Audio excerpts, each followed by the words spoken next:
ಆತ್ಮೀಯ ವೀಕ್ಷಕರೇ, ಅಸ್ಸಲಾಮು ಅಲೈಕುಂ ವರಹಮತುಲ್ಲಾಹಿ ವಬರಕಾತು. ಜಮಾತೆ ಇಸ್ಲಾಮಿನ್ ಕರ್ನಾಟಕದ ಅಕ್ಟೋಬರ್ ತಿಂಗಳ ಸುದ್ದಿ ಬುಲೆಟಿನ್ಗೆ ಸ್ವಾಗತ. ನಾನು ಇರ್ಷಾದ್ ವೇಣೂರ್.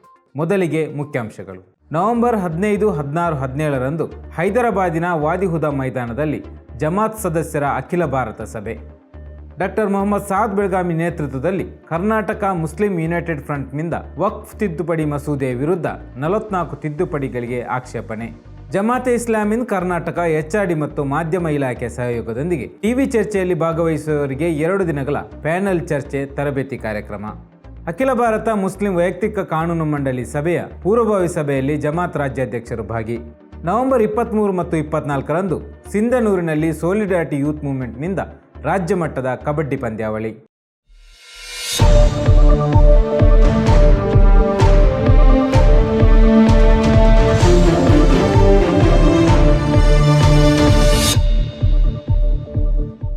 ಈಗ ಸುದ್ದಿಯ ವಿವರ.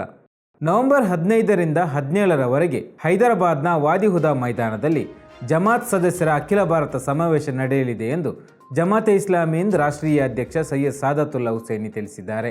ಸಮಾವೇಶಕ್ಕೆ ಸಿದ್ಧತೆಗಳು ಅಂತಿಮ ಹಂತದಲ್ಲಿದ್ದು, ಜಮಾತೆ ಇಸ್ಲಾಮಿಯ ಸಭೆಗಳು ಸಹಚರ ನಡುವೆ ಸಾಮರಸ್ಯವನ್ನು ಸೃಷ್ಟಿಸುವುದು, ಪರಸ್ಪರರ ಪರಿಚಯ ಮಾಡಿಕೊಳ್ಳುವುದು, ಧರ್ಮದ ಮಹತ್ತರ ಉದ್ದೇಶದ ಅಡಿಯಲ್ಲಿ ದೇಶದ ಉದ್ದಗಲಕ್ಕೂ ನಡೆಸಲಾದ ಚಟುವಟಿಕೆಗಳನ್ನು ತಿಳಿದುಕೊಳ್ಳುವುದು ಮತ್ತು ಜಮಾತನ್ನು ಅದರ ಕೆಲಸಕ್ಕಾಗಿ ಹೊಣೆಗಾರನಾಗಿ ಮಾಡುವುದು. ದೇಶದಲ್ಲಿ ಹೆಚ್ಚುತ್ತಿರುವ ಕೋಮುವಾದ ಮತ್ತು ದ್ವೇಷದ ವಾತಾವರಣದಲ್ಲಿ ಭಾರತ ಎದುರಿಸುತ್ತಿರುವ ಹೊಸ ಸವಾಲುಗಳನ್ನು ಮತ್ತು ಇದಕ್ಕೆ ಬಲವಾದ ನ್ಯಾಯ ವ್ಯವಸ್ಥೆಯ ಪರಿಕಲ್ಪನೆ ಎತ್ತಿ ತೋರಿಸುವ ಅಗತ್ಯವಿದೆ ಎಂದು ಅವರು ತಿಳಿಸಿದ್ದಾರೆ. ಇಂದು ಮಧ್ಯಪ್ರಾಚ್ಯದಲ್ಲಿ ಯುದ್ಧದ ಬೆಂಕಿ ಉಲ್ಬಣಗೊಳ್ಳುತ್ತಿದೆ ಮತ್ತು ಸಾಮರಸ್ಯದ ಪ್ರತಿಯೊಂದು ಪ್ರಯತ್ನವನ್ನು ವಿಫಲಗೊಳಿಸಲಾಗುತ್ತಿದೆ. ಗಾಜಾ ಮತ್ತು ಲೆಬನಾನ್ನ ಮುಗ್ಧ ನಾಗರಿಕರನ್ನು ಗುರಿಯಾಗಿರಿಸಲಾಗುತ್ತಿದೆ. ಇಂತಹ ಸಮಯದಲ್ಲಿ ಈ ಸಭೆ ದೇಶ ಮತ್ತು ರಾಷ್ಟ್ರಕ್ಕೆ ಒಳ್ಳೆಯ ಸಂದೇಶ ನೀಡಲಿದೆ ಎಂದು ಅವರು ತಿಳಿಸಿದ್ದಾರೆ. ಜಮಾತ್ ಕರ್ನಾಟಕ ರಾಜ್ಯಾಧ್ಯಕ್ಷ ಡಾಕ್ಟರ್ ಮೊಹಮ್ಮದ್ ಸಾದ್ ಬೆಳಗಾವಿ ನೇತೃತ್ವದ ಕರ್ನಾಟಕ ಮುಸ್ಲಿಂ ಯುನೈಟೆಡ್ ಫ್ರಂಟ್ ನಿಯೋಗವು ವಕ್ಫ್ ತಿದ್ದುಪಡಿ ಮಸೂದೆ ಮತ್ತು 44 ತಿದ್ದುಪಡಿಗಳನ್ನು ಆಕ್ಷೇಪಿಸಿ ಅದನ್ನು ಸಂಪೂರ್ಣವಾಗಿ ತಿರಸ್ಕರಿಸಲು ಅಧಿಕೃತ ದಾಖಲೆಯನ್ನು ಸಲ್ಲಿಸಿತು. ಜಮಾತೆ ಇಸ್ಲಾಮಿನ್ ಕರ್ನಾಟಕ ರಾಜ್ಯ ಘಟಕದ ಮಾನವ ಸಂಪನ್ಮೂಲ ಅಭಿವೃದ್ಧಿ ಮತ್ತು ಮಾಧ್ಯಮ ಇಲಾಖೆಯ ಸಹಯೋಗದೊಂದಿಗೆ ಟಿವಿ ಚರ್ಚೆಯಲ್ಲಿ ಭಾಗವಹಿಸುವವರಿಗೆ 2 ದಿನಗಳ ಕಾಲ ಪ್ಯಾನೆಲ್ ಚರ್ಚಾ ತರಬೇತಿ ಕಾರ್ಯಕ್ರಮವನ್ನು ಬೆಂಗಳೂರಿನಲ್ಲಿ ಆಯೋಜಿಸಲಾಗಿತ್ತು. ಇದರಲ್ಲಿ ನ್ಯೂ ಇಂಡಿಯನ್ ಎಕ್ಸ್‌ಪ್ರೆಸ್ನ ಸಂಪಾದಕ ಮತ್ತು ನಿರೂಪಕ ತರಬೇತುದಾರ ಕಲ್ಲಪ್ಪನ್ ಭಾಗವಹಿಸಿದವರಿಗೆ ಮಾರ್ಗದರ್ಶನ ನೀಡಿದರು. ಮಜ್ಲಿಸ್ ಶೂರಾ ಕರ್ನಾಟಕದ ಸದಸ್ಯ ಅತರುಲ್ಲಾ ಶರೀಫ್ ಅವರು ಚರ್ಚೆಯ ಇಸ್ಲಾಮಿಕ್ ಬೋಧನೆ ಮತ್ತು ಅದರ ಅನುಸರಣೆಯ ಬಗ್ಗೆ ಭಾಗವಹಿಸಿದವರಿಗೆ ಮಾರ್ಗದರ್ಶನ ನೀಡಿದರು. ತರಬೇತಿಯಲ್ಲಿ ಮುಖ್ಯ ಅತಿಥಿಯಾಗಿ ಭಾಗವಹಿಸಿದ್ದ ವಾರ್ತಾಭಾರತಿ ದಿನಪತ್ರಿಕೆಯ ಸಂಪಾದಕ ಅಬ್ದುಲ್ ಸಲಾಂ ಪುತ್ತಿಗೆಯವರು ಟಿವಿ ಚರ್ಚೆಗಳಲ್ಲಿ ಇಸ್ಲಾಂ ಮತ್ತು ಅದರ ಬಗ್ಗೆ ಬರುವ ಪ್ರಶ್ನೆಗಳ ಬಗ್ಗೆ ಯಾವ ರೀತಿ ಉತ್ತರಿಸಬೇಕು ಎಂದು ಶಿಬಿರಾರ್ಥಿಗಳಿಗೆ ಮಾರ್ಗದರ್ಶನ ನೀಡಿದರು. ಜಮಾತ್ ರಾಜ್ಯಾಧ್ಯಕ್ಷ ಡಾಕ್ಟರ್ ಮೊಹಮ್ಮದ್ ಸಾದ್ ಬೆಳಗಾವಿ ಮಾತನಾಡಿ, ಈಗಿನ ಸಂದರ್ಭದಲ್ಲಿ ಜಮಾತ್ನ ಜನರು ವಿಶೇಷವಾಗಿ ಟಿವಿ ಚರ್ಚೆಯಲ್ಲಿ ಭಾಗವಹಿಸಲು ಎಲ್ಲವನ್ನು ಅರ್ಥ ಮಾಡಿಕೊಂಡು ಪರಿಣಾಮಕಾರಿಯಾಗಿ ಭಾಗವಹಿಸುವವರಾಗಬೇಕು ಎಂದು ತಿಳಿಸಿದರು. ಬೆಂಗಳೂರಿನಲ್ಲಿ ಅಖಿಲ ಭಾರತ ಮುಸ್ಲಿಂ ವೈಯಕ್ತಿಕ ಕಾನೂನು ಮಂಡಳಿಯ ಸಭೆಗೆ ಸಿದ್ಧತೆಗಳು ಪ್ರಾರಂಭವಾಗಿವೆ. ಅಖಿಲ ಭಾರತ ಮುಸ್ಲಿಂ ವೈಯಕ್ತಿಕ ಕಾನೂನು ಮಂಡಳಿಯ ವಾರ್ಷಿಕ ಸಾಮಾನ್ಯ ಸಭೆ ವ್ಯವಸ್ಥೆಗಳ ಬಗ್ಗೆ ಚರ್ಚಿಸಲು ಬೆಂಗಳೂರಿನ ಟೆನ್ನಿಸ್ ಪೆವಿಲಿಯನ್ನಲ್ಲಿ ಪ್ರಮುಖ ಸಮಾಲೋಚನಾ ಸಭೆ ನಡೆಯಿತು. ಇದರಲ್ಲಿ ವಿವಿಧ ಚಿಂತಕರು, ಧಾರ್ಮಿಕ ಮುಖಂಡರು ಮತ್ತು ಜಮಾತ್ ರಾಜ್ಯಾಧ್ಯಕ್ಷ ಡಾಕ್ಟರ್ ಮೊಹಮ್ಮದ್ ಸಾದ್ ಬೆಳಗಾವಿ ಕೂಡ ಭಾಗವಹಿಸಿದ್ದರು. ಅಖಿಲ ಭಾರತ ಮುಸ್ಲಿಂ ವೈಯಕ್ತಿಕ ಕಾನೂನು ಮಂಡಳಿಯ 29ನೇ ವಾರ್ಷಿಕ ಸಾಮಾನ್ಯ ಸಭೆಯು ಬೆಂಗಳೂರು ನಗರದ ದಾರುಲ್ ಉಲೂಮ್ ಸಬಿಯುರ್ ರಶಾದ್ನಲ್ಲಿ ನವೆಂಬರ್ 23 ಮತ್ತು 24ರಂದು ಹಮ್ಮಿಕೊಳ್ಳಲಾಗಿದ್ದು, ಸಾರ್ವಜನಿಕರು ಹೆಚ್ಚಿನ ಸಂಖ್ಯೆಯಲ್ಲಿ ಭಾಗವಹಿಸುವಂತೆ ಮುಖಂಡರು ಮನವಿ ಮಾಡಿದ್ದಾರೆ. ಅಖಿಲ ಭಾರತ ಮುಸ್ಲಿಂ ವೈಯಕ್ತಿಕ ಕಾನೂನು ಮಂಡಳಿಯು ದೇಶದಲ್ಲಿ ಶರಿಯತ್ ಕಾನೂನು, ಇಸ್ಲಾಂ ಮತ್ತು ಇಸ್ಲಾಮಿಕ್ ಆಚರಣೆಗಳ ರಕ್ಷಣೆಗಾಗಿ ದೇಶದಲ್ಲಿ ನಿರಂತರವಾಗಿ ಕಾರ್ಯಾಚರಣೆ ಮಾಡ್ತಾ ಇದೆ. ಆಂದೋಲನದ ನಿಯತಕಾಲಿಕೆಗಳಾದ ಸನ್ಮಾರ್ಗ, ಅನುಪಮ, ದಾವತ್, ಜಿಂದಗಿ ನವ್ ಮತ್ತು ಕಾಂತಿಯನ್ನು ಉತ್ತೇಜಿಸಲು ಅಕ್ಟೋಬರ್ 18ರಿಂದ 27ರವರೆಗೆ ರಾಜ್ಯಾದ್ಯಂತ 10 ದಿನಗಳ ಕಾಲ ಅಭಿಯಾನವನ್ನು ನಡೆಸಲಾಯಿತು. ಈ ಅಭಿಯಾನಕ್ಕೂ ಮುನ್ನ ಝೂಮ್ ಮೀಟಿಂಗ್ ನಡೆಸಲಾಯಿತು. ಈ ಮೀಟಿಂಗ್ನಲ್ಲಿ ಜಮಾತೆ ಇಸ್ಲಾಮಿನ್ ರಾಷ್ಟ್ರೀಯ ಕಾರ್ಯದರ್ಶಿ KK ಸೋಹಿಲ್ ಹಾಗೂ ಜಮಾತೆ ಇಸ್ಲಾಮಿನ್ ಕರ್ನಾಟಕ ರಾಜ್ಯಾಧ್ಯಕ್ಷರಾದ ಡಾಕ್ಟರ್ ಮೊಹಮ್ಮದ್ ಸಾದ್ ಬೆಳಗಾವಿ ಅವರು ಮಾರ್ಗದರ್ಶನ ನೀಡಿದರು. ವಕ್ಫ್ ತಿದ್ದುಪಡಿ ಮಸೂದೆಯ ಬಗ್ಗೆ ರಾಷ್ಟ್ರದಲ್ಲಿ ಜಾಗೃತಿ ಮೂಡಿಸಲು ಜಮಾತೆ ಇಸ್ಲಾಮಿನ್ ಬೆಂಗಳೂರು ಮೆಟ್ರೋ ಘಟಕದ ವತಿಯಿಂದ ಬೆಂಗಳೂರು ನಗರದಲ್ಲಿ ಹಲವಾರು ಕಾರ್ಯಕ್ರಮಗಳನ್ನು ಆಯೋಜಿಸಲಾಗಿತ್ತು. ಇದರ ಪ್ರಯುಕ್ತ ಫ್ರೇಜರ್ ಟೌನ್ನ ಸರ್ ಇಸ್ಮಾಯಿಲ್ ಹಾಜಿ ಸೇಠ್ ಮಸೀದಿಯಲ್ಲಿ ಕಾರ್ಯಕ್ರಮವನ್ನು ಆಯೋಜಿಸಲಾಗಿತ್ತು. ಈ ಕಾರ್ಯಕ್ರಮದಲ್ಲಿ ಸಿಟಿ ಜಾಮಿಯಾ ಮಸೀದಿಯ ಖತೀಬರಾದ ಮೌಲಾನಾ ಮಕ್ಸೂದ್ ಇಮ್ರಾನ್ ರಶಾದಿ ಮತ್ತು ರಾಜ್ಯಸಭಾ ಮಾಜಿ ಅಧ್ಯಕ್ಷ ರೆಹಮಾನ್ ಖಾನ್ ಅವರು ಮಾತನಾಡಿದರು. ಈ ಕಾರ್ಯಕ್ರಮದಲ್ಲಿ ಜಮಾತೆ ಇಸ್ಲಾಮಿ ಹಿಂದ್ ರಾಜ್ಯಾಧ್ಯಕ್ಷ ಡಾಕ್ಟರ್ ಮೊಹಮ್ಮದ್ ಸಾದ್ ಬೆಳಗಾವಿ ಅವರು ಮುಖ್ಯ ಭಾಷಣ ಮಾಡಿದರು.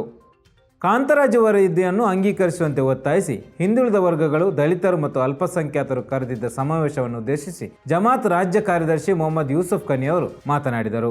ಸರ್ಕಾರ ತಕ್ಷಣ ವರದಿಯನ್ನು ಬಿಡುಗಡೆ ಮಾಡಬೇಕೆಂದು ಇದೇ ವೇಳೆ ಅವರು ಒತ್ತಾಯಿಸಿದರು. ಧಾರ್ಮಿಕವಾಗಿ, ಶೈಕ್ಷಣಿಕವಾಗಿ ಮತ್ತು ಸಾಮಾಜಿಕವಾಗಿ ಕರ್ನಾಟಕದ ಜನರಿಗೆ ಅವರ ಸಂಖ್ಯೆ ಮತ್ತು ಪರಿಸ್ಥಿತಿಯನ್ನು ತಿಳಿದುಕೊಳ್ಳುವ ಹಕ್ಕಿದೆ ಎಂದು ಸಭೆಯಲ್ಲಿ ಹೇಳಿದರು. ಈ ಕಾರ್ಯಕ್ರಮದಲ್ಲಿ 150ಕ್ಕೂ ಹೆಚ್ಚು ಸಂಘಟನೆಗಳು ಭಾಗವಹಿಸಿದ್ದವು. ಜಮಾತೆ ಇಸ್ಲಾಮಿ ರಾಜ್ಯ ಕಾರ್ಯದರ್ಶಿ ಮೊಹಮ್ಮದ್ ಯೂಸುಫ್ ಖನಿ ಅವರು ಬೆಂಗಳೂರಿನ ಫ್ರೀಡಂ ಪಾರ್ಕ್ನಲ್ಲಿ ಇಸ್ರೇಲ್ನ ದಬ್ಬಾಳಿಕೆ ಮತ್ತು ಅನಾಗರಿಕತೆಯ ವಿರುದ್ಧ ತುಳಿತಕ್ಕೊಳಗಾದ ಪ್ಯಾಲೆಸ್ತೀನಿಯನ್ ಜನರನ್ನು ಬೆಂಬಲಿಸಿ ಆಯೋಜಿಸಲಾಗಿದ್ದ ಪ್ರತಿಭಟನೆಯಲ್ಲಿ ಭಾಗವಹಿಸಿ ಮಾತನಾಡಿದರು. ಇದೇ ವೇಳೆ ವಿವಿಧ ಚಾನೆಲ್ಗಳೊಂದಿಗೆ ಮಾತನಾಡಿ ಜಿಯೋನಿಸಮ್ ಅನ್ನು ಖಂಡಿಸಿದರು. 2024ರ ಡಿಸೆಂಬರ್ ತಿಂಗಳಲ್ಲಿ ನಡೆಯಲಿರುವ ಮಜ್ಲಿಸುಲ್ ಉಲಮಾದ ಉಲಮಾ ರಾಜ್ಯ ಸಮ್ಮೇಳನ ಸಿದ್ಧತೆಗಾಗಿ ರಾಜ್ಯಾದ್ಯಂತ ಮಜ್ಲಿಸುಲ್ ಉಲಮಾದ ಉಲೆಮಾಗಳೊಂದಿಗೆ ಜಿಲ್ಲಾ ಮತ್ತು ತಾಲೂಕು ಮಟ್ಟದ ಸಮ್ಮೇಳನಗಳನ್ನು ನಡೆಸಲಾಗುತ್ತಿದೆ. ಈ ಸಭೆಯಲ್ಲಿ ಮೌಲಾನಾ ಉಬೇದುಲ್ಲಾ ಉಮ್ರಿ, ಲೈಕುಲ್ಲಾ ಖಾನ್ ಮನ್ಸೂರಿ ಹಾಗೂ ಮೌಲಾನಾ ವಹೀದುದ್ದೀನ್ ಖಾನ್ ಉಮ್ರಿ ಅವರು ಭಾಗವಹಿಸಿ ಮಾತನಾಡಿದರು. ಜಮಾತೆ ಇಸ್ಲಾಮಿ ಕರ್ನಾಟಕ ವೈದ್ಯಕೀಯ, ಶಿಕ್ಷಣ, ಮಹಿಳಾ ಮತ್ತು ಮಕ್ಕಳ ಕಲ್ಯಾಣ ಮತ್ತು ಕೃಷಿ ಕ್ಷೇತ್ರಗಳಲ್ಲಿ ಸರ್ಕಾರದ ಯೋಜನೆಗಳ ಬಗ್ಗೆ ಅರಿವು ಮೂಡಿಸುವ ಕಾರ್ಯಕ್ರಮವನ್ನು ಹಮ್ಮಿಕೊಂಡಿತ್ತು. ಶಿಕ್ಷಣ ಇಲಾಖೆಯ ಮಾಜಿ ಸಹಾಯಕ ನಿರ್ದೇಶಕ ಸಾದತ್ ಸಾಹೇಬ್ ಮತ್ತು ರಿಯಾಜ್ ಅಹಮದ್ ಅವರು ಅಕ್ಟೋಬರ್ನಲ್ಲಿ ಯಾದಗಿರಿ, ಕಲಬುರಗಿ ಮತ್ತು ಬೀದರ್ನಲ್ಲಿ ಮೇವಾ ಕಾರ್ಯಕ್ರಮದಡಿ ಆಯೋಜಿಸಿದ ಕಾರ್ಯಕ್ರಮಗಳಲ್ಲಿ ವಿವಿಧ ಯೋಜನೆಗಳನ್ನು ಪರಿಚಯಿಸಿದರು. ಕೃಷಿ ಇಲಾಖೆಯ ಅಬ್ದುಲ್ ಮಜೀದ್, ಕೆಎಂಡಿಸಿಯ ರವಿ ಎಂ ಬಹರೆ ಮತ್ತು ಮಹಿಳಾ ಮತ್ತು ಮಕ್ಕಳ ಕಲ್ಯಾಣ ಇಲಾಖೆಯ ಭೀಮರಾಮ್ ಅವರು ತಮ್ಮ ಇಲಾಖೆಯ ಯೋಜನೆಗಳನ್ನು ವಿವರವಾಗಿ ವಿವರಿಸಿದರು. ಅಗತ್ಯವಿರುವವರನ್ನು ಅವುಗಳ ಲಾಭವನ್ನು ಪಡೆಯಲು ಪ್ರೋತ್ಸಾಹಿಸುವ ಮೂಲಕ ಸಾಧ್ಯವಿರುವ ಎಲ್ಲ ಸಹಕಾರದ ಭರವಸೆಯನ್ನು ಇದೇ ವೇಳೆ ನೀಡಿದರು. ಯುವಕರಲ್ಲಿ ಫಿಟ್ನೆಸ್ ಮತ್ತು ಕ್ರೀಡಾ ಮನೋಭಾವವನ್ನು ಉತ್ತೇಜಿಸಲು ಸೋಲಿಡಾರಿಟಿ ಯೂತ್ ಮೂವ್ಮೆಂಟ್ ವತಿಯಿಂದ ರಾಯಚೂರಿನ ಸಿಂಧನೂರಿನಲ್ಲಿ ನವೆಂಬರ್ 23 ಮತ್ತು 24ರಂದು ರಾಜ್ಯ ಮಟ್ಟದ ಕಬಡ್ಡಿ ಪಂದ್ಯವನ್ನು ಆಯೋಜಿಸಲಾಗಿದೆ ಎಂದು ರಾಜ್ಯ ಕಾರ್ಯದರ್ಶಿ ಅಬ್ದುಲ್ ಹಸೀಬ್ ತಿಳಿಸಿದ್ದಾರೆ. ರಾಜ್ಯದ ಯುವಕರಲ್ಲಿ ಫಿಟ್ನೆಸ್ ಮತ್ತು ಕ್ರೀಡಾ ಮನೋಭಾವವನ್ನು ಉತ್ತೇಜಿಸುವ ಸಲುವಾಗಿ ರಾಜ್ಯ ಮಟ್ಟದ ಪುರುಷರ ಕಬಡ್ಡಿ ಪಂದ್ಯಾವಳಿಯನ್ನು ರಾಯಚೂರು ಜಿಲ್ಲೆಯ ಸಿಂಧನೂರಿನ ಸತ್ಯ ಗಾರ್ಡನ್ನಲ್ಲಿ ನವೆಂಬರ್ 23 ಮತ್ತು 24ರಂದು ನಡೆಸಲು ಸೋಲಿಡಾರಿಟಿ ಯೂತ್ ಮೂವ್ಮೆಂಟ್ ತೀರ್ಮಾನಿಸಿದೆ. ಈ ಪಂದ್ಯಾವಳಿಯ ಮೂಲಕ ಯುವಕರನ್ನು ದೈಹಿಕ ಕ್ರೀಡೆಗಳಲ್ಲಿ ತೊಡಗಿಸಿಕೊಳ್ಳಲು ಹಾಗೂ ಯುವ ಪೀಳಿಗೆಯಲ್ಲಿ ಆರೋಗ್ಯಕರ ಜೀವನ ಶೈಲಿಯನ್ನು ಉತ್ತೇಜಿಸಲು ಸೋಲಿಡಾರಿಟಿ ಬಯಸುತ್ತಿದೆ. ಆರೋಗ್ಯಕರ ಶರೀರದಲ್ಲಿ ಆರೋಗ್ಯಕರ ಮನಸ್ಸು ಎಂಬಂತೆ ಯುವಕರು ದೈಹಿಕವಾಗಿಯೂ ಮಾನಸಿಕವಾಗಿಯೂ ಬಲಿಷ್ಠರಾದರೆ ಒಂದು ಆರೋಗ್ಯಕರ ಸಮಾಜ ನಿರ್ಮಾಣವಾಗುತ್ತದೆ ಎಂದು ಹಸೀಬ್ ತಿಳಿಸಿದ್ದಾರೆ. ವಿಜೇತ ತಂಡಗಳಿಗೆ ಪ್ರಥಮ ಬಹುಮಾನವಾಗಿ 50,000, ದ್ವಿತೀಯ ಬಹುಮಾನವಾಗಿ 30,000 ಮತ್ತು ತೃತೀಯ ಬಹುಮಾನವಾಗಿ 10,000 ನೀಡಲಾಗುವುದು ಎಂದು ಅವರು ತಿಳಿಸಿದ್ದಾರೆ. ಸೋಲಿಡಾರಿಟಿ ಯೂತ್ ಮೂವ್ಮೆಂಟ್ ಮತ್ತು SIO ತೀರ್ಥಹಳ್ಳಿಯ ಸಹಯೋಗದೊಂದಿಗೆ ಯುವಕರಲ್ಲಿ ಹರಡುತ್ತಿರುವ ಕೆಟ್ಟ ಅಭ್ಯಾಸಗಳು, ವಿಶೇಷವಾಗಿ ಸಾಮಾಜಿಕ ಮಾಧ್ಯಮಗಳ ವ್ಯಸನವನ್ನು ದಸರಾ ಉತ್ಸವದಲ್ಲಿ ಸ್ತಬ್ಧ ಚಿತ್ರಗಳ ಮೂಲಕ ಜನರ ಗಮನ ಸೆಳೆಯಲಾಯಿತು. ತೀರ್ಥಹಳ್ಳಿಯ ದಸರಾ ಉತ್ಸವದಲ್ಲಿ ಭಾಗವಹಿಸಿದ ಪ್ರತಿಯೊಬ್ಬರು ಸ್ತಬ್ಧ ಚಿತ್ರದ ಮೇಲೆ ಕಣ್ಣಿಟ್ಟಿದ್ದರು. ಈ ಟ್ಯಾಬ್ಲೋ ಮೂಲಕ ಸಮಾಜಕ್ಕೆ ಉತ್ತಮ ಸಂದೇಶವನ್ನು ನೀಡಲಾಯಿತು. ಬೆಂಗಳೂರಿನ ಬಿಫ್ಟ್ ಆಡಿಟೋರಿಯಂನಲ್ಲಿ ಮಾಸಿಕ ಆಟೋದಾಯಿ ಕಾರ್ಯಕ್ರಮ ನಡೆಯಿತು. ಮೌಲಾನಾ ಲೈಕುಲ್ಲಾ ಖಾನ್ ಮನ್ಸೂರಿ ಅವರು ಆಟೋದಾಯಿಗಳೊಂದಿಗೆ ಸಂವಾದ ನಡೆಸಿದರು. ಈ ವೇಳೆ ಜೊತೆ ಕಾರ್ಯದರ್ಶಿ ಮೊಹಮ್ಮದ್ ತಲ್ಲಾ ಮತ್ತು HRS ಪ್ರಧಾನ ಕಾರ್ಯದರ್ಶಿ ಜನಾಬ್ ಮೊಹಮ್ಮದ್ ಮರಕಡ್ ಅವರು ಉಪಸ್ಥಿತರಿದ್ದರು. ಪ್ರವಾದಿ ಮೊಹಮ್ಮದ್ ಅವರ ಬಗ್ಗೆ ವಿವಾದಾತ್ಮಕ ಹೇಳಿಕೆಯನ್ನು ನೀಡಿದ ಸ್ವಾಮಿ ನರಸಿಂಗಾನಂದ ವಿರುದ್ಧ ಬೀದರ್ ರಾಬಿಯತೆ ಮಿಲ್ಲತ್ ಜಿಲ್ಲಾ ಘಟಕದ ಮೂಲಕ ರಾಷ್ಟ್ರಪತಿಗಳಿಗೆ ಮನವಿ ಪತ್ರವನ್ನು ಸಲ್ಲಿಸಲಾಯಿತು. ಅದೇ ರೀತಿ ಬಿಜಾಪುರ, ಮಾನ್ವಿ ಮುಂತಾದ ನಗರ ಪೊಲೀಸ್ ಠಾಣೆಯಲ್ಲಿ ಇವರ ವಿರುದ್ಧ ದೂರು ದಾಖಲಿಸಲಾಗಿದೆ. ಆದರ್ಶ ಗ್ರಾಮ ಸಮಿತಿ ಬಗ್ದಲ್ ನಿಯೋಗದ ವತಿಯಿಂದ ಬೀದರ್ ದಕ್ಷಿಣ ಶಾಸಕ ಶೈಲೇಂದರ್ ಅವರನ್ನು ಭೇಟಿ ಮಾಡಿ ಬಗ್ದಲ್ ಅಭಿವೃದ್ಧಿ ಮತ್ತು ಇತರ ವಿಷಯಗಳ ಬಗ್ಗೆ ಚರ್ಚೆ ನಡೆಸಲಾಯಿತು. ಒಂದು ವಾರದೊಳಗೆ ಬಗ್ದಲ್ಗೆ ಬಂದು ಸಮಸ್ಯೆಗಳನ್ನು ಪರಿಹರಿಸುವುದಾಗಿ ಶಾಸಕರು ಇದೇ ವೇಳೆ ಭರವಸೆ ನೀಡಿದರು. ನಿಯೋಗದ ನೇತೃತ್ವವನ್ನು ಕುಮಾರ್ ಮಹಾರಾಜ್ ವಹಿಸಿದ್ದರು. ಜಮಾತೆ ಇಸ್ಲಾಮೀನ್ ಬಗ್ದಾಲ್ ಸದಸ್ಯ ಮೊಯಿನುದ್ದೀನ್ ಸಾಹೇಬ್ ಮತ್ತು ಇತರ ಸದಸ್ಯರು ಉಪಸ್ಥಿತರಿದ್ದರು. ಕೊನೆಯಲ್ಲಿ ಜಮಾತೆ ಇಸ್ಲಾಮೀನ್ ಸೀರತ್ ಅಭಿಯಾನದ ಕಿರು ಪುಸ್ತಕವನ್ನು ಶಾಸಕರಿಗೆ ಕೊಡುಗೆಯಾಗಿ ನೀಡಲಾಯಿತು. ಸಮಾನತೆಗಾಗಿ ಜನರು ಇಸ್ಲಾಂ ಧರ್ಮಕ್ಕೆ ಮತಾಂತರಗೊಳ್ಳುತ್ತಿದ್ದಾರೆ ಎಂದು ಜಮಾತೆ ಇಸ್ಲಾಮಿ ಮೈಸೂರು ಘಟಕ ಆಯೋಜಿಸಿದ್ದ ಸಾರ್ವಜನಿಕ ಸಭೆಯಲ್ಲಿ ಹಿರಿಯ ಸಾಹಿತಿ ಡಾಕ್ಟರ್ ಬಂಜಗೆರೆ ಜಯಪ್ರಕಾಶ್ ಅವರು ಹೇಳಿದರು.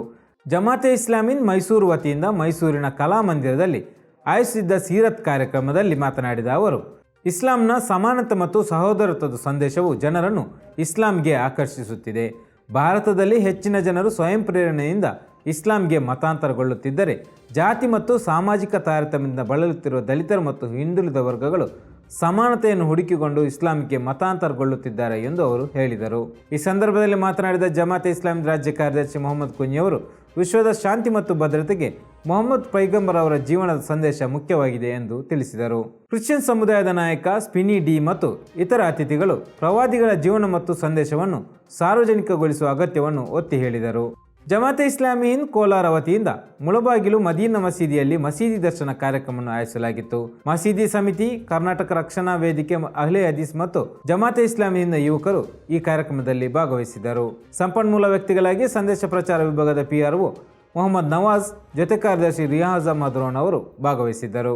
ಹೆಚ್ಚಿನ ಸಂಖ್ಯೆಯಲ್ಲಿ ಬಂದಿದ್ದ ಮುಳಬಾಗಿಲಿನ ಸಹೋದರ ಸಹೋದರಿಯರು ಮಸೀದಿಗೆ ಬಂದು ತಮ್ಮ ಅನುಭವವನ್ನು ಸಂತಸ, ಖುಷಿಯಿಂದ ವ್ಯಕ್ತಪಡಿಸಿದರು. ಅಕ್ಟೋಬರ್ 24ರಂದು ನೈತಿಕತೆಯ ಸ್ವಾತಂತ್ರ್ಯ ಅಭಿಯಾನದಲ್ಲಿ ನಡೆದ ಕಾರ್ಯಕ್ರಮಗಳ ಬಗ್ಗೆ ಜಮಾತೆ ಇಸ್ಲಾಮಿ ಕರ್ನಾಟಕ ರಾಜ್ಯಾಧ್ಯಕ್ಷರ ಅಧ್ಯಕ್ಷತೆಯಲ್ಲಿ ಜಿಲ್ಲಾ ಸಂಚಾಲಕರು ಮತ್ತು ಸ್ಥಳೀಯ ಸಂಚಾಲಕರೊಂದಿಗೆ ಸಭೆಯನ್ನು ನಡೆಸಲಾಯಿತು. ಜಿಲ್ಲಾ ಹೊಣೆಗಾರ ಮಹಿಳೆಯರು ಅಭಿಯಾನದ ಕೆಲಸ ಮತ್ತು ಕಾರ್ಯಾಚರಣೆ ಸಮಯದಲ್ಲಿ ಅನುಭವಿಸಿದ ಅನುಭವಗಳನ್ನು ಸಭೆಯಲ್ಲಿ ಹಂಚಿಕೊಂಡರು. ಕೊನೆಯಲ್ಲಿ ತಮ್ಮ ಅಧ್ಯಕ್ಷೀಯ ಭಾಷಣದಲ್ಲಿ ಜಮಾತೆ ಇಸ್ಲಾಮಿ ರಾಜ್ಯಾಧ್ಯಕ್ಷ ಡಾಕ್ಟರ್ ಸಾದ್ ಬೆಳಗಾವಿ ಅವರು ರಾಜ್ಯ ಘಟಕವು ಅಭಿಯಾನವನ್ನು ಯಶಸ್ವಿಯಾಗಿ ನಡೆಸಿದೆ, ಅದಕ್ಕಾಗಿ ಅಲ್ಲಾಹನಿಗೆ ಧನ್ಯವಾದ ಅರ್ಪಿಸುವುದಾಗಿ ತಿಳಿಸಿದರು. ಮುಂದಿನ ಸುದ್ದಿ ಬುಲೆಟಿನ್ಗೆ ಜೊತೆಗೆ ಮತ್ತೆ ಭೇಟಿಯಾಗೋಣ. ಅಸ್ಸಲಾಮು ಅಲೈಕುಂ ವರಹಮತುಲ್ಲಾಹಿ ವಬರಕಾತು.